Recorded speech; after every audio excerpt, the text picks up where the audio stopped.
रात का समय था। वेनिस की मशहूर नहरों पर सिर्फ पानी की हल्की लहरों की आवाज़ गूंज रही थी। गोंडोलास खड़ी थीं, लेकिन सारा इलाका अजीब सन्नाटे में डूबा था। ग्रैंड कनाल के पास बने एक पुराने पलात्सो महलनुमा होटल से चीख सुनाई दी। अगले ही पल वहां काम करने वाली मेड ने देखा कि लग्जरी स्वीट के अंदर एक लड़की की लाश पड़ी है। उसका नाम था इजाबेला रॉसी, एक मशहूर ओपेरा सिंगर जिसकी अगली परफॉर्मेंस पूरे यूरोप में सबसे बड़ी मानी जा रही थी। पुलिस पहुंची और उन्हें पता चला कि कमरे के दरवाजे और खिड़कियां अंदर से लॉक्ड थे।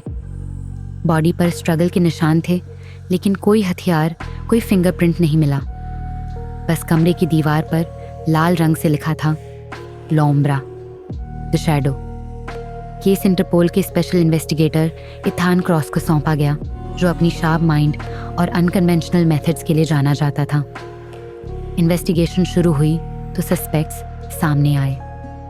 मार्को डेलुका, इजाबेला का फियांसे, एक वेल्थी बिजनेसमैन लेकिन काफ़ी पजेसिव।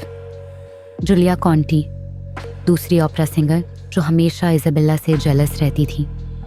फादर अल्बर्टो, एक चर्च प्रीस्ट जिसने दावा किया था कि इजाबेला इविल स्पिरिट्स के कांटेक्ट में है। और एक रहस्यमयी टूरिस्ट जिसे मर्डर वाली रात उस पलात्सो के आसपास देखा गया था। ईथन ने सीसीटीवी चेक किया, लेकिन शौक ये था कि मर्डर के ठीक उसी वक्त इलेक्ट्रिसिटी कट हुई थी। कैमरे ब्लैक हो गए थे और वापस आने पर सिर्फ वही लाल लिखा संदेश द शैडो दिखा। फोरेंसिक टीम को इजाबेला के गले पर एक रेयर परफ्यूम की स्मेल मिली। वो परफ्यूम वेनिस में सिर्फ कुछ ही लोग यूज़ करते थे। ट्रेसिंग करते हुए ईथन को पता चला कि वो परफ्यूम जूलिया कॉन्टी यूज़ करती थी, लेकिन जूलिया का कहना था कि मर्डर वाली रात वो रोम में कॉन्सर्ट दे रही थी। जांच गहरी हुई तो ईथन को पता चला कि इजाबेला को पिछले कुछ महीनों से अजीब नाइटमेयर्स आते थे।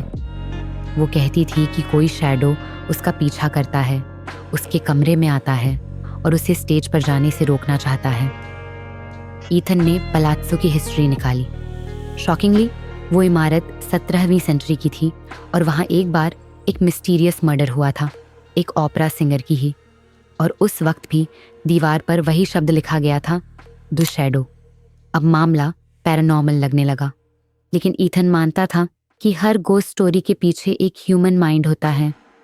उसने पलाज़्ज़ो के सीक्रेट पैसेजेस चेक किए और पाया कि दीवारों के पीछे पुराना टनल नेटवर्क था, जिनसे कोई भी रूम में बिना दरवाज़ा खोले जा सकता था। फाइनल ट्विस्ट तब आया जब ईथन ने मार्को डेलुका, फियांसे, के फ़ोन रिकॉर्ड्स ट्रेस किए। मर्डर वाली रात उसने कई बार पलात्सो के अंदर हिडन टनल्स में लगे पुराने सेंसर्स को ट्रिगर किया था। असल में मार्को को पता चल गया था कि इजाबेला उसे छोड़कर किसी और के साथ जाना चाहती थी। उसने पलात्सो के पुराने हिस्ट्री का फ़ायदा उठाया और मर्डर को हॉन्टेड लेजेंड का रूप देने की कोशिश की। लेकिन जब उसे पकड़ा गया, मार्को चिलिंग वॉइस में बोला, "You don't understand, Ethan. It wasn't me alone. The shadow still lives here. I just followed it." Ethan ने केस क्लोज कर दिया, लेकिन आखिरी सीन में दिखा कि पलात्सो के एम्प्टी कॉरिडोर में खुद ब खुद वो शब्द दोबारा दीवार पर उभर आए, द शैडो।